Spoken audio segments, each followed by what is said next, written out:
Good morning. We have a short crew this morning, but we're still going to press on as we always do. I don't think Bill's going to be with us, but I've got a word from Bill. He is back in Thailand and safe and sound, and he sent some pictures and some information, and we'll do that here in a little bit. Steve is without internet this morning. He might be in the chat on his phone. He said he was going to try and watch on his phone, but he wouldn't be able on the show. Jerry's working today, and so that leaves me and Dennis. Yep. So there you go. You want to do the chat rundown, Dennis? And Yeah, I'll give it a shot. Let's see. We got Lynn McCurdy as always, Randy Doman, Grandpa Rails, Mike Dunstan, John Knopfel. That's how I pronounce it. We always, wonder how we're supposed to pronounce his name. Bernard's here, Grandpa Rails, I mentioned already, Rob T-Man, Gerald Stewart, John Dawson, Marcus Sims, that's one I don't recognize, DES Productions,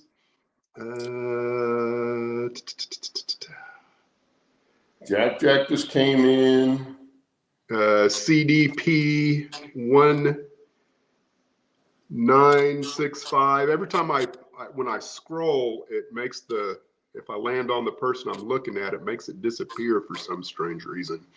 Dave BNSF. Let's see. No. You get Thomas Trains. Thomas's Trains. Almar. Hopefully I haven't missed one. Chris Brew. John Benacki. Again, I have no idea if I'm pronouncing that right. Jack, and Roy just popped in. So if I missed anyone, I apologize. Welcome. Yep. Good morning, everybody. And Dennis and I were talking about all kinds of stuff that we said we should be doing on the show instead of pre-show. We've probably forgotten every bit of it. Yeah, well, we'll get back to it because I remember some of it. But before we do that, let me show you what Bill sent us. Sent me. Okay, I'm going to put the picture up there. I would if I knew what I was doing. Hang with me just a second. Okay, here we go. Okay, so here's the picture, and let me go back to this is the house train. This is the new building they were putting up when he left. They had started it, I think. Okay, it says, hi, I'm safe and sound in Thailand. A few pictures for you. First shows the new house. Still a fair amount of finished work to do, but looks really nice. I'll have fun doing gardening around it once it's finished and the area is cleaned up from construction materials. Second photo that I'll show you here in a second is my current bedroom. This will become a train room here in the future. I'll keep its AC unit in place. Third pic is of my suitcase with non-train related items removed. I think I probably brought about 40 pounds of N scale items with me.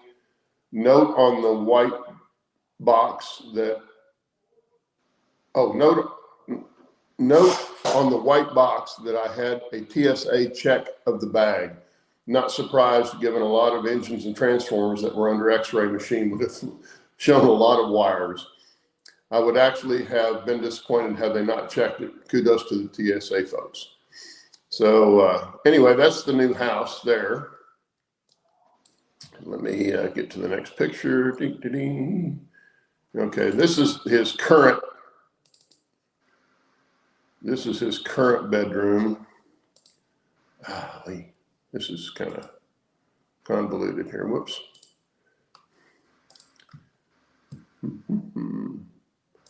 Okay, remove that. And then we do this. So that's the new bedroom. This is the current bedroom that's going to be the train room, he said. And I guess he's got an AC in there. And that's not the building he just built? No, this is the one he was living in prior. He was going to do the new one for the train room, for the train building, but they ended up putting a kitchen and everything else in it. And so because of that, he said it's so nice he's going to move into that one and use this one for the train building. Oh, okay. So he's going to live in the building that they just built, and then put trains in the other one. Exactly. Yeah. Okay. Which I can understand. I've kind of run into stuff like that before. Then the last one. Get this. I've never had two houses to choose to live in on the same property. I'll admit that. Although I could live in here. When the wife gets really mad. Especially if the wife gets really mad. Right here, I'm good to go. Yeah. Okay, let me get all this stuff out of my way so I can get this on the screen. This is a suitcase that he brought, 40 pounds of stuff in.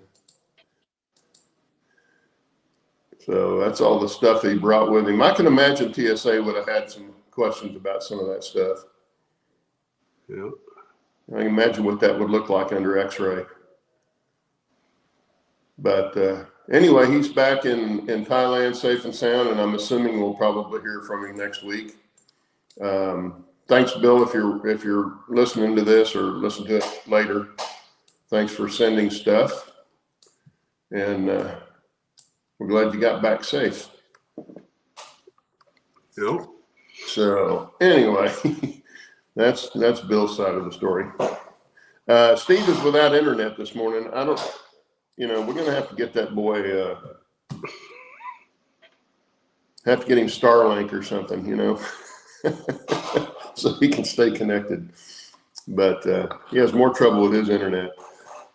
I don't know if I don't know if he got in chat. Have you seen him in chat?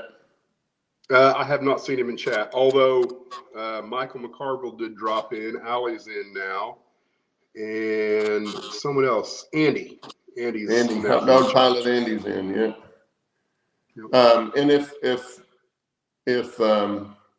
Boomer Dioramas is listening to the show, I hear you might listen to the show. Send an email to backontrackmoderators@gmail.com so I can get you your certificate, your gift certificate to Midwest Model Railroad Supply that you won a couple of weeks ago. But I have no way of getting a hold of you otherwise. So I left a comment in one of your videos, but I haven't heard from you. So if you're listening to this and you hear this, send me an email to backontrackmoderators@gmail.com.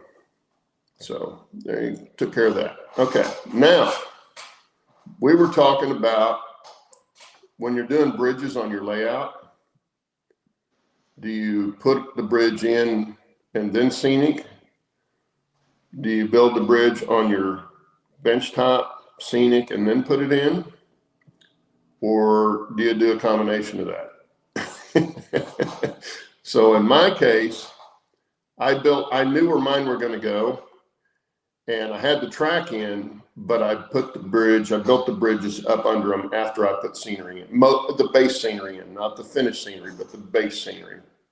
So you actually took a finished bent and then glued it up underneath and adjusted the bents as I needed to. Now, the only one I didn't do that with, and I haven't shown this bridge in a long time, is the big S trestle that I have, the S-shaped trestle.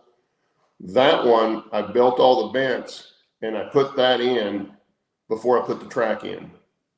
That track is hand laid on top of that one. But the one that you're just putting the bents in, is it a prototypically somewhat accurate bridge structure? I mean, do you have runners that are also that you glued up underneath? What? Where are you laughing? What is this prototypical you speak of? Well, I'm just trying to get the full picture, because Hell no. The first thing Hell that no, came to they're my not mind is you prototypical. also have to glue up the stringers that the bents go up underneath in order for that to work. No? Oh, naive grasshopper. So what you're saying is that there was none of that going on. Okay. No, I build to make it look good to me. And if somebody else likes it, great. If you don't, in fact, the standard gauge bridge, there you go, see? The standard gauge bridge on the front of the mountain is a steel bridge, and that's a micro engineering bridge, which is a prototypical bridge, but the way I put it in, it wouldn't hold a train probably. It's plenty strong enough for a model, but it wouldn't hold a real train if you built that same span in real life. Oh, you mean if you were to scale up the actual structure that you built, Yeah. it would not hold a real train in real life? No. So okay. Because I needed it to fit that space like I wanted it to, and I did all the plaster work before I ever put the bridge in. I knew where the bridge was going to go, but I didn't know where the vents were going to sit. That was all done after I had the track in, which is not an easy thing to do, but that's the way I ended up doing it. The decking for that steel bridge is prototypical, but the abutments aren't, and I've only got 2 vents on it, and it's a pretty long bridge with only 2 vents. So what I did was I kind of scratched in some supports off of those vents, but then the main support in the center of it, and if you've seen my video or seen that bridge, there's an arch support. And if you have Fast Tracks sweepsticks, you'll know what that is. It's one of those. I picked that out. Yeah, that's exactly what that is. And I thought, well, that looks like a radius girder, you know, that you would see. I've seen in buildings and stuff before, so I put that on there, and it looks fine, and it holds the models just fine. Unless you've used a lot of sweepsticks, you wouldn't recognize it. You wouldn't recognize it, and of course it's painted, and the ends aren't on it, and you know, that kind of stuff. But it worked for what I needed, and I was more after the overall look of the picture than being prototypically accurate with the bridge. Even the steel trestle on the back wall, the long wall that goes up to the second deck, that's a micro engineering trestle, which is very prototypical. Their trestles are very prototypical if you build them like they're supposed to be done. Mine are not like that because it was a narrow gauge bridge. I did not put the trestles real close together like you would normally get. I've got them at the end of each deck across there. I don't know that it would be built that way, but I guess it could be for mine, or for a narrow gauge weight limit. But it's how I did it, and it looks good, and I'm good with it. The other bridge, the S-curve trestle, that was scratch built, and I built that all in place. I built all the vents first. Some of them I had to modify at one end when I went to put it in, but then I added all the stringers, all the support stringers after that. But all the rest of it, the decking, I built all the decking in one piece, and then put the vents underneath the decking as I went. So it worked out for what I was wanting to do. I only have one other bridge, and it's a little bitty short span, and it's really not even a bridge. It's where it comes up to the mining district through the mountain tunnel to the mining district, and over the top of that one side, I made it look like a bridge right there. And it kind of works as a tunnel portal and a bridge to get to the last mine. It's kind of a visual trick there, but it works, and that's how I did mine. But then Dennis was telling me how he was going to do his, because I was telling him doing bridges on your layout is kind of a double-edged sword. You either build it on your bench and put it in, then have to scenic around it, or you scenic and then build your bridge.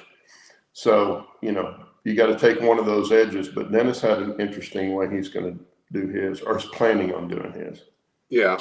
I'll go ahead and change my camera around, and then we can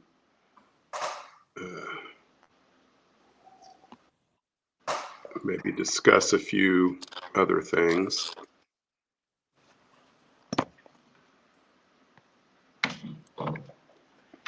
There we go.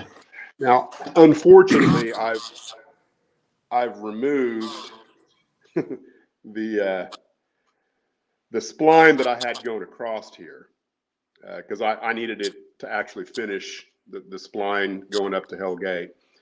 But my thought, what I'm going to do here is once I get all of that spline complete, and I've got all 5 pieces of it, no track yet, no cork, I'm going to cut it on either side. And then I will be able to remove that chunk of spline and then set it on a piece of paper, you know, whatever, and then trace around that. Then I will have the exact radius of what the bridge will need to be. And then you just turn it upside down and you build on top of it, and then you set it back down in.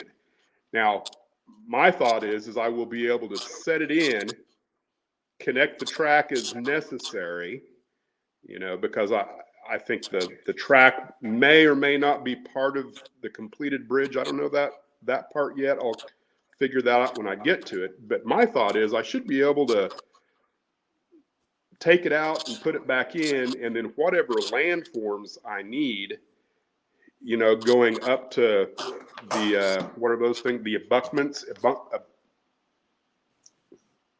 The word is completely abutment. Yeah, whatever, you know, landforms need to go up to the abutment, I can figure those out by putting in the bridge, taking it in, and taking it out. That's my thought. Now these 2 bridges, I think I'm just going to do like what Claude did and figure out the bridge and then glue them up underneath somehow, some way with, you know, the abutments put in on either side. I think that will probably work well there. I've got like 7 bridges right now. The biggest bridge I'm going to have is going to be this one right here. Somewhere between this riser and that riser will be a large bridge. And again, my thought is take the track out, cut the spline, then I've got my radius, and then build on top of whatever I make out of it. It's kind of the same way. Now we can go down here. There's no bridges down here, but I'm getting close to extending the track beyond the time saver into here. And you can see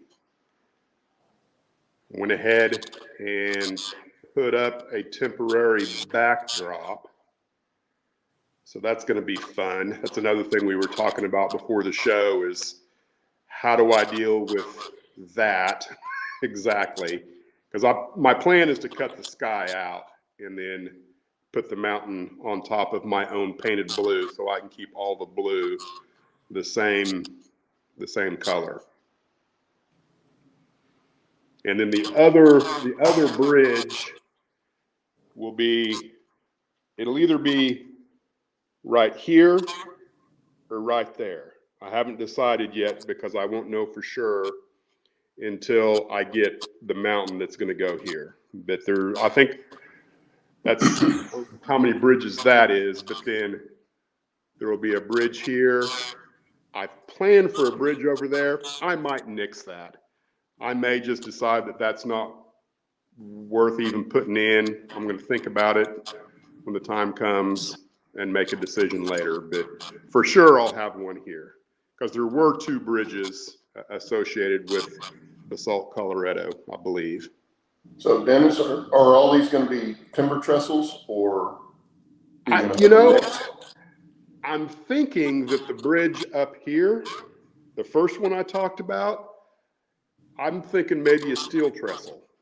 And I don't know, you know, it's just going to be one of those things. I'm going to look at what's available.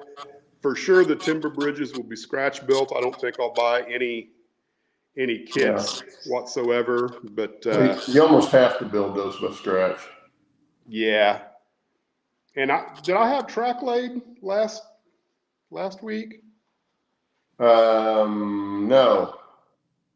Okay, I've got Well, I don't know if TRackside. you had it laid last week, but on your show Thursday night, you didn't have that track on there yet. You had the cork on it, but I not was the track. thinking that I started laying track right after the show last Saturday. I couldn't remember for sure.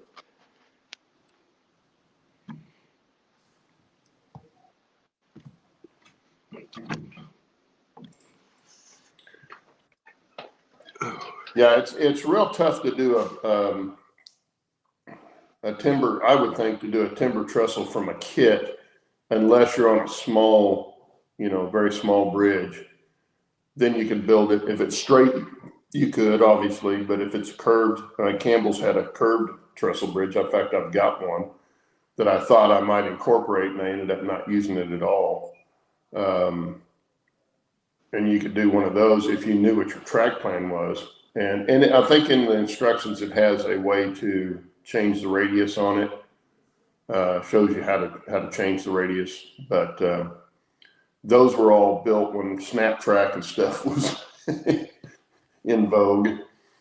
Yeah. You had fixed radiuses, but now with flex track and people doing hand laying and stuff like that, you pretty much build your own. But microengineering makes it, like I said, their kits are very prototypical on their steel girder bridges. I think I've got one.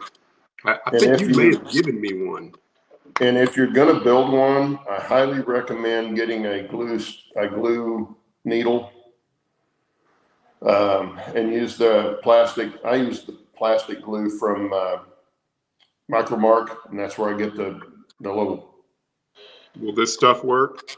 Probably, but I wouldn't use a brush on it because you'll end up getting glue everywhere. When you put those box girders together, you'll want something that you can put it together and hold it and then run the glue down. And that little stainless exactly steel. What this stuff is great for. Yeah. Well, that's what the Micromark glue for, and I can't remember the name of it, but you stick the little needle thing in there and it kind of wicks up into the glass tube. And then you take it and just run it along the seam. And that's the neatest way I've ever done glue, plastic glue. Yeah. Because otherwise you'll have fingerprints all over it if you get too much glue on it. Or it's just going to look bad in general. And I can't remember what they call that. Micromark sells them. They're, it was $20 for the little needle. And the only bad thing is they do tend to clog up after a while because that needle is pretty fine. Do they have the really long? I don't know. Yeah, it's about a 6-inch long glass tube, and then it's got about a inch or inch and a half long stainless steel tube on the end of it. And you just, once you get it full of glue, you just set it on your joint and run it across the joint or along the joint, and it just wicks in. And it works really, really well until it stops up. And I haven't found a good way of getting it cleaned out yet. So, because once that glue sets up in that stainless steel tube, you can't hardly get through it with anything. It's too small. And anything small enough to go through there is not going to be stout enough to clean the glue out. So if anybody's got a good idea how to get that out of there, I've tried soaking it, filling it full of a glue remover and stuff and all that. It just doesn't work. And I don't know if anybody's had that same problem, but that's the one problem I ran into. But I had a lot of that trestle to build, so that's what I got, and it worked really well. Yeah. A lighter. Chuck says a lighter. The only bad thing about that, Chuck, is the way they've got that stainless steel tube hooked to the glass. I'm not sure what that material is, and heat might take that stainless steel tube right out of there. Would be the only thing. But Roy says a big lighter too. I didn't. That thought didn't even cross my mind, but that probably be a good idea. If you. I know when I use super glue. I don't know where my tool is, but I've got. Have it, but I use. You can see it or not, but I just use a piece of wire. And then when it gets globbed up, I take my lighter, I burn off the glue and wipe it off and start over again. Yeah, well, this is a hollow tube though, so little bit Right. different setup. I don't know if that joint, like I say, that whatever they used to hook that needle into the glass, if it would hold up to the heat, much heat. If you kept it in, you know, right after you're gluing, if you kept it in some something that would dissolve that glue, and let it wick in there, that, you know, with that, that would work. But I didn't find any kind of information on how to keep that from doing that. I know Dave from Thunder Mesa, he uses those real long, and you just snip off the end until you don't have it left. Yeah, but that's a plastic, long plastic tip for like CA. Yeah, I've had those too, and that you can do. But this is a different kind of cement. It's not CA. It's a plastic cement. And it works real good. And it would work with any kind of liquid plastic cement like what you've got there. But it's the applicator itself is where the problem comes in, not the glue itself. Right. But you just don't want to use a brush, you know, on that kind of glue, because you're going to get way too much on it and you're going to end up with fingerprints, because you'd have to have it apart to put the glue on and then put it together. And the way you do it with that glass tube is you put the part together first, and you can hold it on one end and put that along the joint. Now you can turn it around and glue the other side, because it's, you know, it's going to be held together. But the kit itself is really nice. Got all the rivets and all that kind of detail on it. And they are prototypical. I mean, Cumberson Toltec has one on their Lobato trestle is one of those. And that's where they took that from, I'm sure.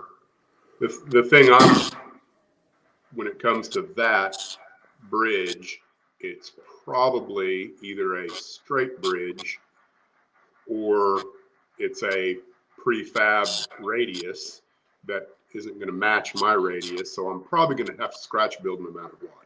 I just might be able to use that as a guide to how it would have been done. Yeah, well, like I was saying, that the standard gauge bridge on the front of my mountain is a radius, and I still use that kit. But yeah, you're going to have to figure out at what angle you want to cut each section, each plate girder section, so that it makes your radius. But it's very doable. Okay. And I just glued them together that way, and you can't tell. Once you paint it and everything, you can't see any of that stuff. A little bit of filing and make just file the burrs off and then make those two pieces together and run that glue around there with that tube, and you know, it's all one piece then. Yeah. Not to change subjects, but when you put up your backdrop, you use double-sided tape, correct? Mm-hmm. How much did you use, and like, did you do like every 6 inches? What was your process that you did it? I used approximately an inch piece. I think the tape, I used that 3M, I think it's 3M or Scotch. Well, they're basically the same thing. Heavy duty double-sided tape with the red backing, the one with the red backing, not the white backing. I've used the white backing. It doesn't stick as long. It doesn't last as long. The red backing is made for like outdoors and all that kind of stuff, and it works really well till you have to take it off.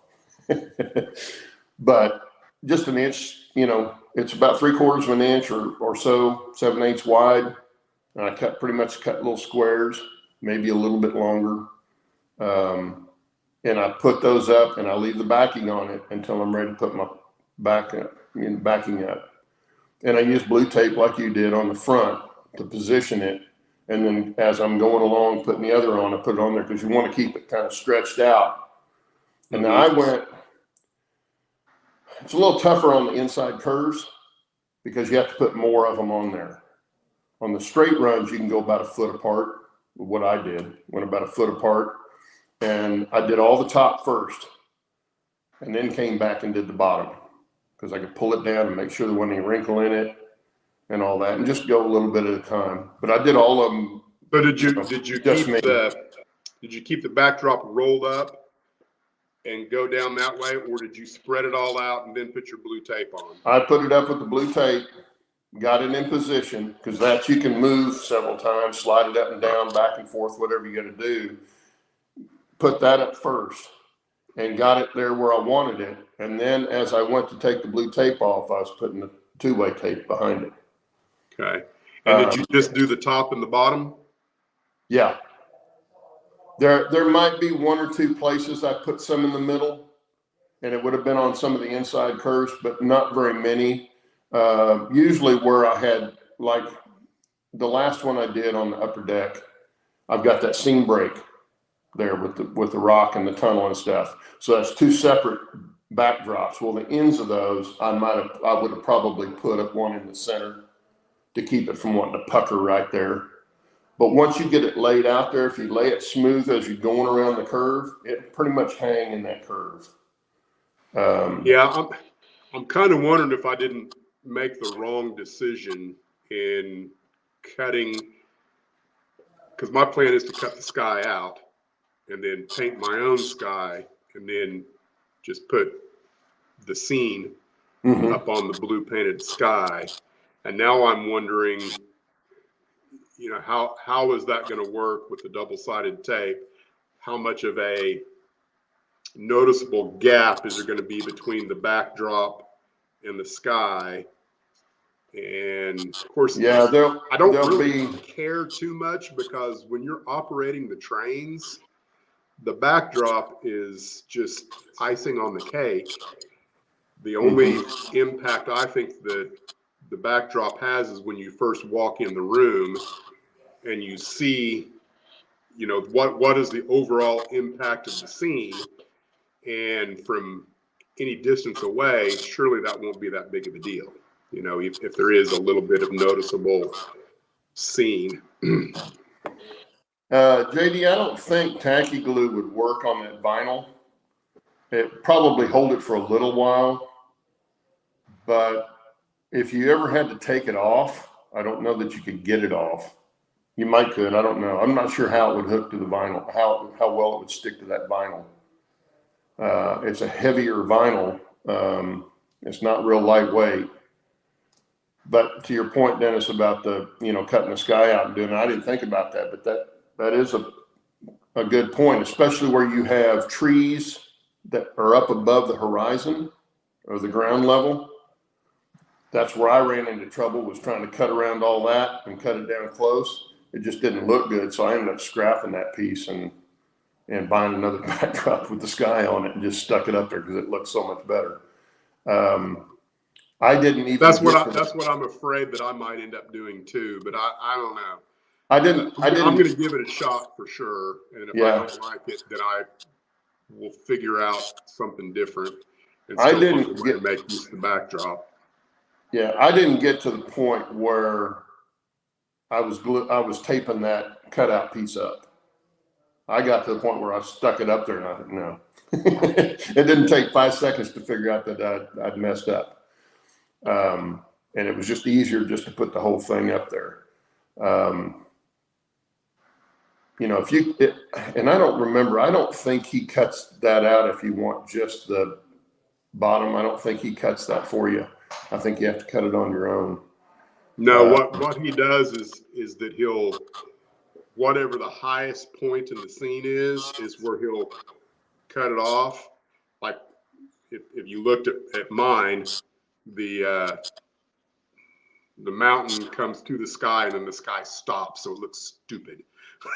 So there's no way around it for me. I'm going to have to cut the sky out, or I would have to perfectly match the sky that's already on the backdrop with the 4 inches up above the mountain.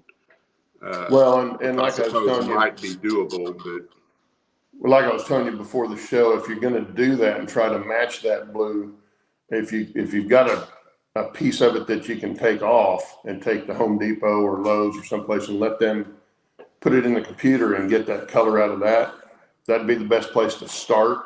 And if it's got very many clouds in it, you're going to have to do that on your own. This particular sky is full of clouds. It's like mostly clouds with a little bit of blue shining through. You know, when I was looking at it, I was more focused in on the mountain behind it and how that would work, and didn't pay any attention to the sky color whatsoever. And that's, if I understand right, he supposedly can match the skies. You know, if the next one I buy from him, this is what I bought before, then he can come in and, you know, kind of match the blues or whatever. I don't know if that's true or not. He can manipulate the photo, because they all are photo backdrops. Right. And we're talking about Lark products, by the way, guys, if you didn't know that already. Because on my lower scene, on the lower deck, one of the first ones I put up was it's a shot from the Cumberson Toltec, and it had a train on it. Well, I wanted the scene reversed. I didn't care about the train because I was going to put flats up anyway. I was going to cover the train. Well, he reversed that whole scene for me. He even went in and had to go, after he did that, he had to go in and reverse the script on the engine because it was backwards. And he even did that. But I did notice one thing. It left one of the trucks off of one of the boxcars, which wasn't a big deal because I've got flats up there. You don't even see that train. But yeah, he'll work with you in that. He's real good to work with. Yeah. I've got a building on mine. I completely forgot to tell him I wanted the building out. So I got a building. I don't know how it's all going to work, but that's probably maybe a next year project. I don't know. Put a tree in front of it. Well, you know, my thought is I plan on having a farmhouse there anyway. Maybe a barn if I have room, a farmhouse and a barn. Yes. So I'm not going to probably do much of anything until I get those structures mocked up, put in front of it, and then maybe I can make a decision if I need to block it out with something. Yeah. Well, you know, up on my mining district, I started to have him take out the mines that were there. And I didn't, and I'm glad I didn't, because they really added depth to the scene. Even the one that is right behind one of the models I put in, it looks like it's an older part of that same mine. Yeah. That's behind it, and it came out really well. So I lucked into that because I was kind of playing with have him take all that out, or or do I leave it in? And I left it in, and it worked out. It looks really good that way. So, and I've got, there's some on my backdrops. If you look really close, you can see modern stuff way off in the distance that I didn't have him bother with because I thought nobody's going to see that. I'd have to point them out to you. You wouldn't see it because you're looking at the layout. You're not looking at that backdrop. Yeah. I've operated the Time Saver once with the backdrop taped up there. You just don't even notice your backdrop. You really no. You're concentrating on the trains. Gonna force myself not to be overly concerned about it at all, and try and deny my nature of making things just right, because it's not gonna happen. I just need to let it go. And if what I'm considering now is leaving a portion, like maybe an inch or 2 inches above the mountain and around any large trees, do my best to double side tape them as close to the backdrop as I can, and then slop the paint over onto it so that the paint matches as closely as I can to the tree. That's kind of what I'm thinking I might do. Yeah.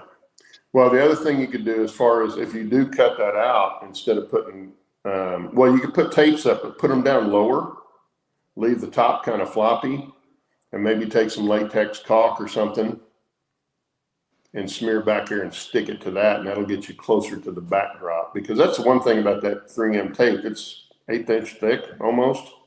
So it does sit out.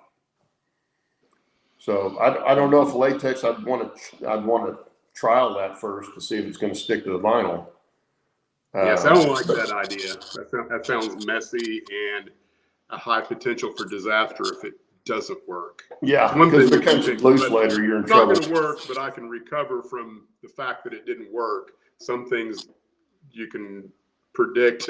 I can't recover from this if it doesn't work. The other thing would be pin it up. You know, use some straight pins, glue, drill a really small hole in the backdrop and the masonite, and use pins to hold it. Because that's the thing about the two-way tape, is it does set out a little bit from the. You think it sits out a whole eighth of an inch? Oh, I don't know. It's pretty thick because it's almost like it's cushioned, you know. It's almost like a foam tape. It's not probably 16th I'm of an definitely inch. going to look into tape and try and find the thinnest tape I can with the strongest adhesion factor built into it. Well, it's probably 16th of an inch, I would guess. I had some here on my desk until just last week. See, I was thinking 32nd of an inch would be the realistic, two-way's but I thicker. don't know. The two-way's thicker than that. I've got some two-way tape. It's the Scotch brand. I don't know what I did with it, but I figured it wouldn't work, you know. But well, this is some two-way tape, and I don't know what brand this is, but it's well, it might be. That might be a 32nd. I don't know. It's kind of hard to see in here with no more light than I've got. is that the stuff you used, or no? This is different, but No. it's similar. I used the 3M tape is what I used, but it always seemed thicker to me. It made, you know, I have a tendency to over exaggerate stuff like that. Just ask my wife. But anyway, Lynn says I should try rubber cement. Again, that sounds like something you couldn't recover from. yeah, I want to test it on the vinyl, because that's the other thing I was going to tell you. With the two-way tape, if you do make a mistake and have to get it off of the masonite first. The masonite, not the, yeah. And then very carefully take it off the vinyl, because if you don't, it grabs that vinyl tight enough that you can tear the vinyl. Yeah, because what I don't want to do is try and glue the entire thing. No, I saw them doing that. That's why I got the vinyl, is so that I wouldn't have to do that. Again, maybe it was a bad idea.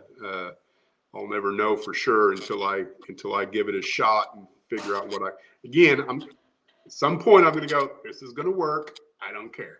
Yeah, that's the way I was. I was like, if it looks good to me, that's all I care. Have to be that way. But I always opt for the easiest way when it's something I don't know how it's going to go. I always opt for what I think is the easiest, which was leave the sky on it in between all my backgrounds. Instead of trying to do transitions and stuff, I just put seam blocks. Yeah. I put a tunnel up, or I put a rock outcropping or something like that up. The sky would have added another $50, I think. That was part of the reason. I mean, I wasn't as concerned about the financial aspect of it as I was matching of the blue skies. Because there's going to be areas where I will have no backdrop at all. And so I will have blue sky, and me being me, I want the blues to match. Even though I've told myself it doesn't matter. It's just one of those things that whether I want it to or not, it does. Having seen you paint the backdrop right there behind you, I have no doubt that you'll make it work.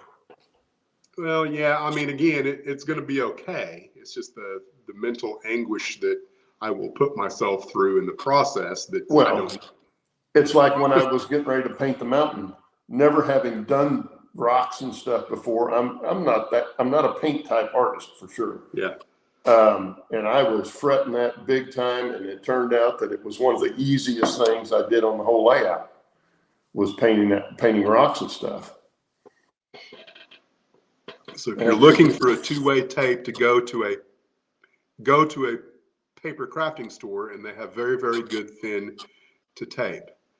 That's actually tack tape that you can put on and hang things off of.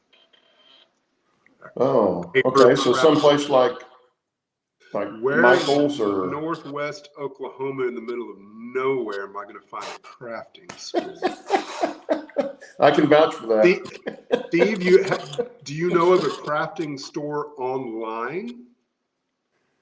I for sure don't know of one within 150 miles of me.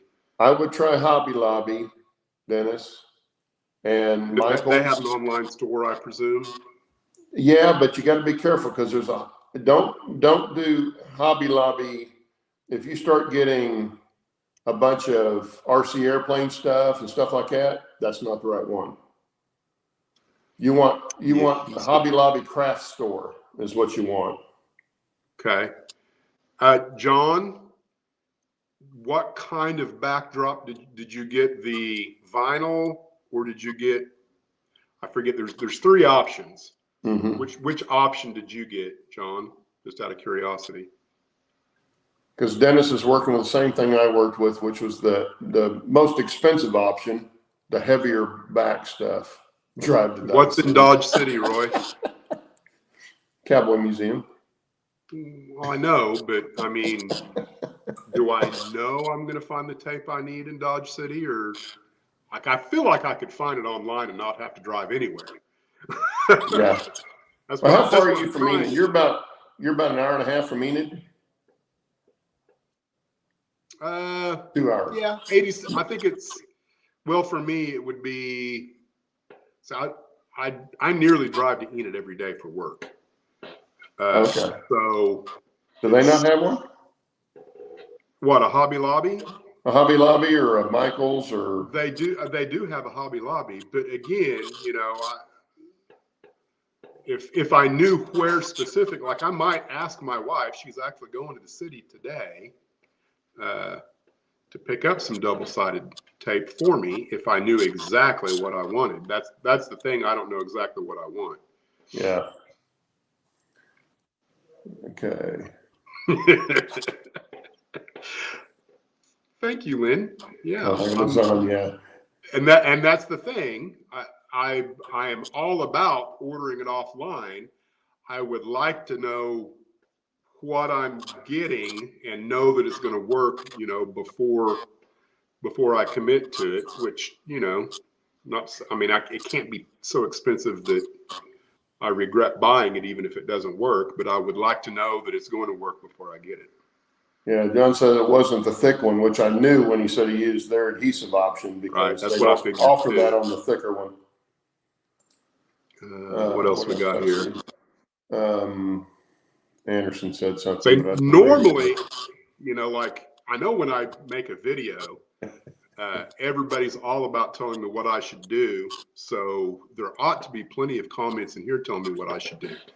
Well, Anderson said he's going to ask his wife what she uses. She uses a ton of it. The trick is it going to hold vinyl, which it should. If it's a decent tape, it should hold vinyl, but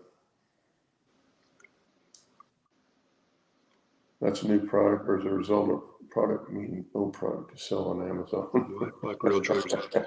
New product, or is that a no, there's no telling. On Amazon, there's no telling what you're going to get. I don't have an answer for that.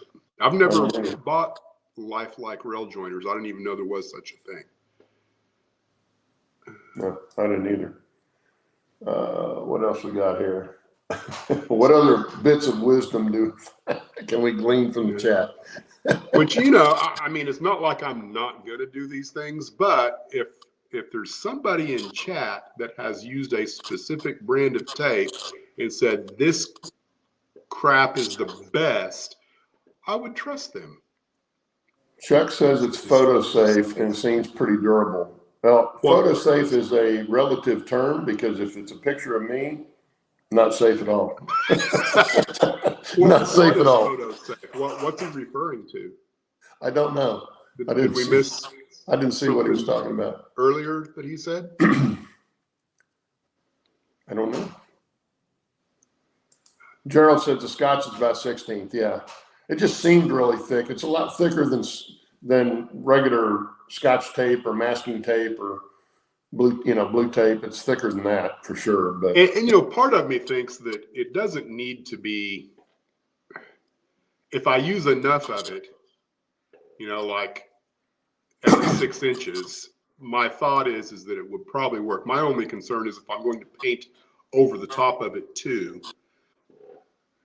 Yeah. Well, you can cut really down back behind it or something. You could cut some really thin pieces off of it and stick them closer together around the top of that. The other thing is where that backdrop is, you're not going to be seeing down on it. You're going to be looking straight at it or below it up. So you're not going to see that joint anyway. Once you start operating, you're never going to notice. It's what can you notice from when you walk in the room and look at everything is even a casual start visitor picking things apart. Even a casual visitor is not gonna notice that, I don't think, as long as you don't have a lot of shadow there. But there again, if you're lighting, are you gonna have a valance above that eventually? Oh yeah.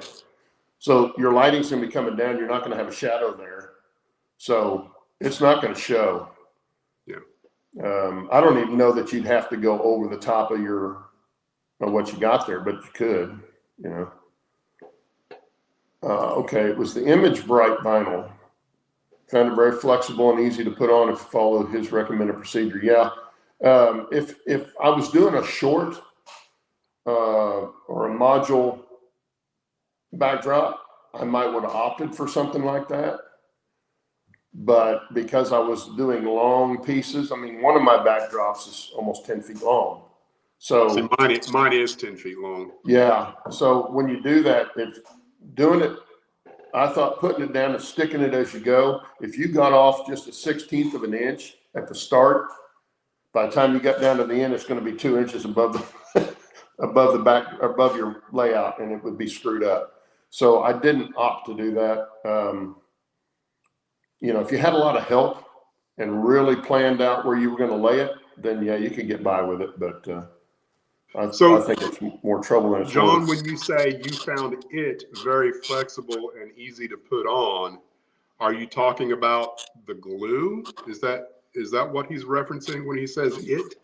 No, it's if I'm not mistaken, it was the self-adhesive stuff that you pull the backing off of and put up. Because that's the only one that I saw that he recommended was the self-adhesive stuff. Because you could get that same material with or without the backing on it. Ooh, spray adhesive. I hate spray adhesive. I'll just put that right out there. If I can find any way not to use spray adhesive for anything, I will. I don't like this stuff. It might work, but my experience with it is that it doesn't work very good usually, and it's just terribly messy. The nozzles always clog up, and then the next time you go to use it, no, I won't even try that. But thanks for the suggestion, Lynn. I appreciate you. Yeah, I wouldn't do that. But John, not Lynn's. Where to go? What else we got here? John said all of his were very long and broken into 6-foot sections. The correct answer is push pins. So when you say flexible and can correct any deviations, you can move it. You can actually flex it without it wrinkling before you continue on. Now, if you could do that, then it would be worth doing that way. And I would have done it if I'd have known you could do that, if that's actually if what you can actually do. Yes, he says yes, you can do that. Yeah, I almost wish I'd have gone that way then. That would have been a lot easier.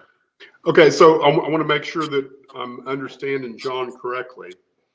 So he did have a vinyl backdrop, similar or the exact same thing that I've got, and he used the glue paste that Lark offers.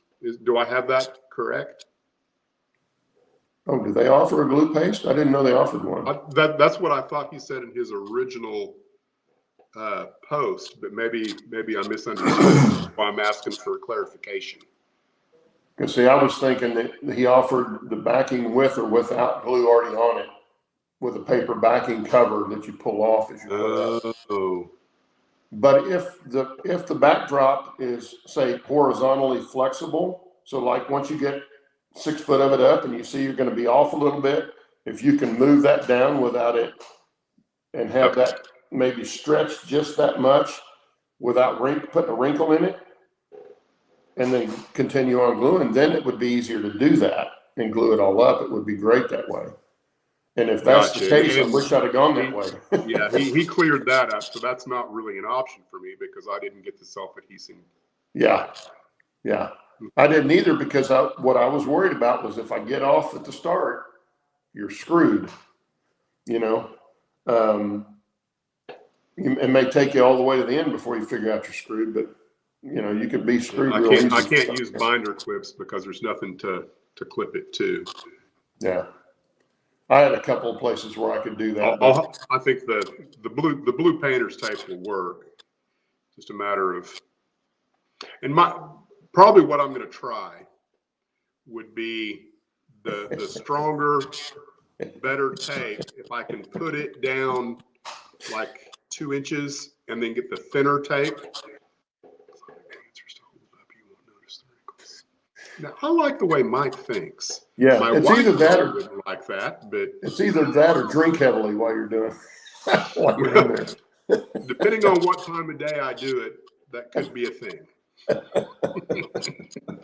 To have both exotic dancers and a stout, and just it won't matter after a while. Of course, if he has exotic dancers in there holding that up, he's going to be unconscious because he's going to get a frying pan to the back of the head.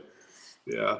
Now the push pins would only work if you drill holes into the masonite, and masonite is not. It doesn't lend itself well to drilling, or you certainly couldn't push anything into it. That's without a doubt. No, man, you could use drywall screws, but they'd show. You could. And then paint over. If it was high enough up in the air, if I knew that my valance was going to cover the drywall screws, I wouldn't be maybe opposed to that. But I like the tape idea better if I can count on it. Work. Because the other thing drywall screw will do is when it gets down to the surface of the vinyl, it's going to want to pucker it. And if you drive the drywall screw in like we're used to doing with everything you use a drywall screw on, it's going to pucker that vinyl. That's one of the things that I'm working out right now. So the time saver will move one more time. It might actually move this weekend. But if I get the bench work taken care of to the left there where I've got the transition piece and the plywood up there where it's going to land for its permanent location, I will move the time saver one more time. I'm going to paint everything in front of it. And then I will apply the backdrop after that. I don't know that I'll get the backdrop put up this weekend, but I think I will get the actual masonite painted, and then I'll have nothing in front of me then. I think Mike's idea got most of us to vote for him. I thought peanut butter stout. That sounds delicious. I was thinking we were worried about just the two of us being on here and carrying the show, but I'm looking at the time and we got a minute left. Yeah. Excuse me, guys.